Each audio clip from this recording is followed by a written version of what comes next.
Se você sente que está vivendo um deserto em alguma área da sua vida, essa mensagem pode mudar essa realidade. Nesse capítulo existe um segredo espiritual que pode fazer jorrar água no deserto da sua vida. Fique até o fim. Base bíblica. Segundo livro de Reis, capítulo 3, versículos 8 ao 12. A palavra de Deus diz assim, verso 8: Por que caminho subiremos? E ele respondeu, pelo caminho do deserto de Edom. Verso 9.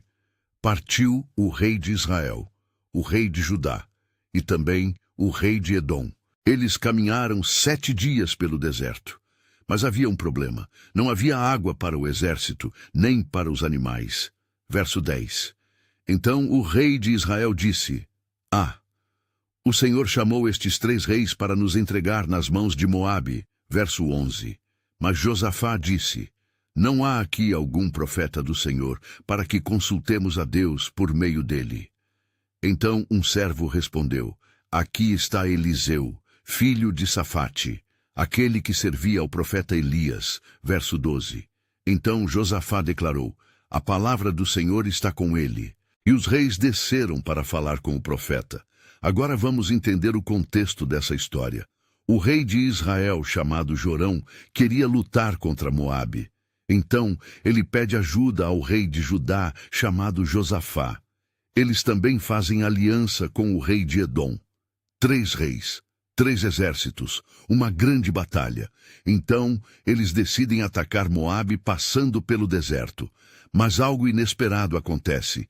Eles ficam sem água para os soldados, sem água para os animais. E antes mesmo da batalha começar, eles já estavam em risco de morte. Agora observe algo importante. O rei de Israel pergunta, por que caminho subiremos? E Josafá responde, pelo caminho do deserto de Edom. Aqui existe uma revelação espiritual muito forte. Eles tomaram uma decisão estratégica. Pensaram na guerra, pensaram no território, pensaram na estratégia, mas esqueceram de algo essencial. Eles não consultaram Deus, tomaram a decisão primeiro e só depois enfrentaram as consequências. Aqui está a primeira lição espiritual. Muitas batalhas que enfrentamos na vida começam com decisões que tomamos sem consultar Deus. Quantas pessoas hoje estão em desertos na vida, porque decidiram sozinhas? Relacionamentos sem direção de Deus, mudanças feitas sem oração, sociedades feitas sem buscar a vontade do Senhor. E depois perguntam, por que estou passando por isso?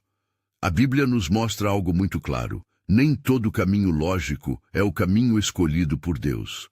Eles escolheram o deserto, e logo depois veio a escassez. A água acabou, o exército enfraqueceu, e o rei entrou em pânico. Ele disse, o Senhor nos entregou para morrer. Veja o erro.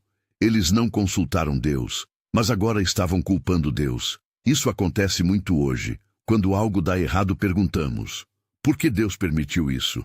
Mas talvez a pergunta correta seja outra. Eu consultei Deus antes de tomar essa decisão. Muitas crises começam com decisões impulsivas, escolhas sem oração, planos sem direção espiritual. Mas no meio da crise surge uma atitude diferente. Josafá diz, não há aqui um profeta do Senhor. Ele não reclama, ele busca Deus. Enquanto alguns culpam Deus, outros procuram ouvir Deus. E então aparece o nome de Eliseu, um homem conhecido por servir ao profeta Elias, um homem que carregava a presença de Deus. Isso revela algo poderoso. Mesmo quando começamos um caminho sem consultar Deus, ainda podemos voltar e buscar a direção dele. Eles estavam no deserto. A água tinha acabado. A crise já tinha começado. Mas nunca é tarde para buscar a direção de Deus. Josafá então declara, a palavra do Senhor está com ele. Eles reconhecem que precisam ouvir Deus. Aqui aprendemos algo importante. Nossa confiança não deve estar nos homens.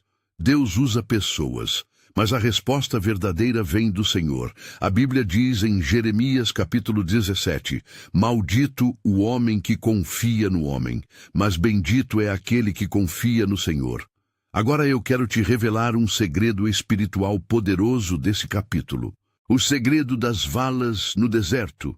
Depois que procuram o profeta Eliseu, Deus dá uma ordem: façam muitas valas neste vale, pois não haverá vento, nem chuva, mas o vale se encherá de água. Deus promete água no deserto, mas antes do milagre, Ele manda cavar valas. Por quê? Porque Deus muitas vezes libera a promessa antes do milagre aparecer. Eles precisavam preparar espaço para aquilo que Deus iria fazer. Mesmo no deserto, mesmo sem chuva, mesmo sem nuvens, Deus ainda pode encher o vale de água. Os soldados cavaram valas em um lugar seco. Sol forte, sede, cansaço, mas mesmo assim obedeceram. Isso é fé. Fé é obedecer a Deus antes de ver o milagre. Talvez Deus já tenha liberado uma promessa sobre a sua vida, mas a pergunta é: você já cavou as valas? Valas espirituais podem ser oração, preparação, obediência, fé, mudança de atitude. E quando chegou a manhã seguinte, a água encheu todo o vale. O deserto virou provisão. O lugar da crise virou lugar de milagre. E essa história nos ensina 3 coisas. Primeiro, decisões devem ser tomadas buscando Deus. Segundo, nunca é tarde para voltar e pedir direção ao Senhor. Terceiro, quando obedecemos, Deus transforma desertos em milagres, quando Deus entra na história. O deserto recebe água, o inimigo fica confuso e a vitória chega, se essa palavra falou com o seu coração. Compartilhe com alguém que precisa ouvir essa mensagem. Siga nosso canal para mais explicações da palavra de Deus. E deixe aqui nos comentários: eu confio nos planos de Deus.